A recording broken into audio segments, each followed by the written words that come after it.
Hi guys, welcome back, and now we're going to carry on and look at lick number 3, okay? So lick number 3 is where we kind of ended up. Remember, we were in the major pentatonic shape 1, and now we're in the minor pentatonic shape 1, so we're here. The classic position. Everyone knows it, everyone loves it. Okay, and this lick number 3 is going to sound like this.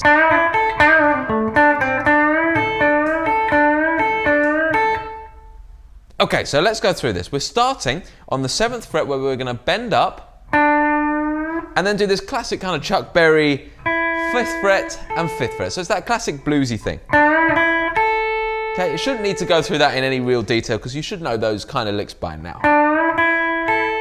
Okay, then I'm going to jump straight back to the 7th fret on the G string and I'm going to bend up, down, pull off, then 7th fret on the D string, flatten the finger to get 7th fret on the G string, okay? So we've got, and then we're coming back to this 5th fret on the G string. Okay, so I'll do it again.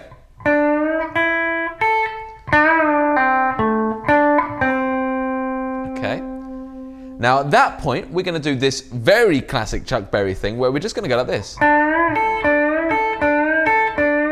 Okay, so this is a great sound and you just want to be bending up the 7th fret. Now, there's two ways of doing it. You can do it with a full tone or you can do a semitone. Both sound good. I've done a full tone on the actual track. So we're going to go up with a full tone bend and then jump to the A note, so the 5th fret of the E string, okay?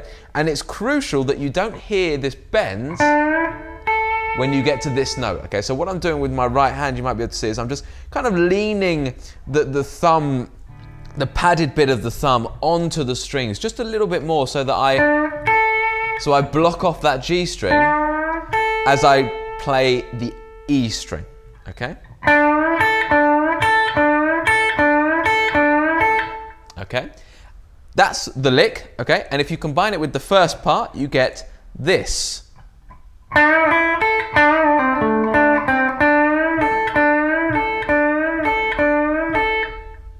Okay, so you do it 4 times, that particular part, and that lick is your very kind of classic rock blues lick. Okay, then we're going to move on to the next lick, lick number 4. I'm just going to turn a little bit of gain on for this lick to really get the full effect, and it goes like this.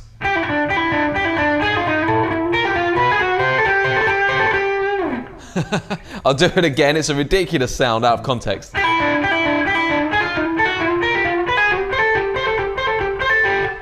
Okay, so it is a ridiculous sound out of context, it really is, but it sounds great within the context of the track. So I'll walk you through it and why we're doing it. And again, it's another chromatic idea to take you from one part of the neck to another. So Jimmy Page at this point wants to go from the A minor shape 1, which is where he's been playing this kind of blues rock kind of stuff, and he wants to move up to this kind of position of the neck where we're actually going to have a combination of the minor pentatonic shape 3 and the major pentatonic shape 4. We'll talk about that a little bit more next time. For now, let's just think minor pentatonic.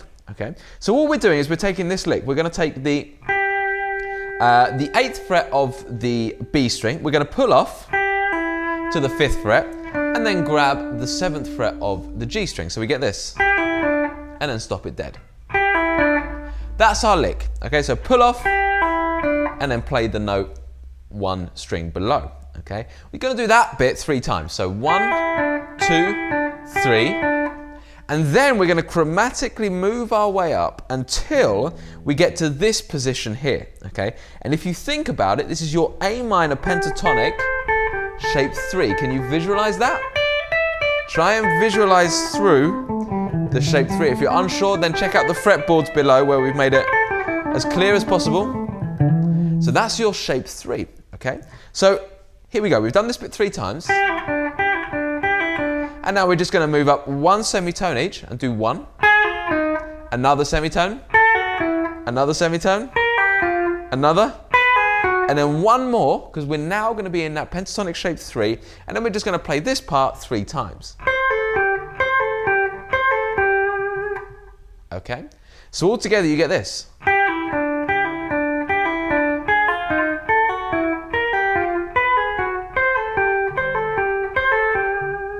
Okay, so yeah, it is a little crazy, but if I put an A in the bass,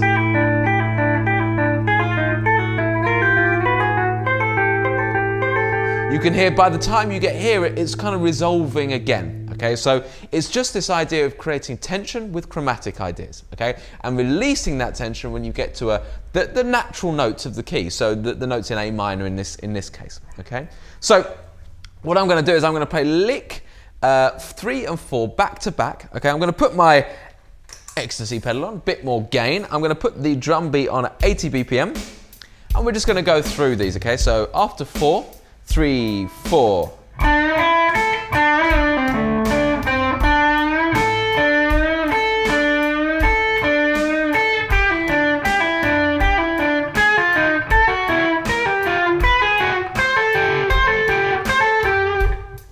And there it is. Crazy, isn't it? But then, you know, this is Jimmy Page. It can be all over the place at times, and a lot of the time it can also be quite sloppy. It's a funny thing to watch, especially when it's live. It can be really all over the place, notes missed all over the shop, and a lot of it comes down to these very kind of weird riffs where you're doing a lot of chromatic ideas. So it's cool, but try and just be that little bit better than Jimmy Page when you try and do this. Try and get it down accurately, and then, you know, you'll be able to actually use this stuff properly when you try and apply it live. So get those 2 licks together, and next time we'll carry on.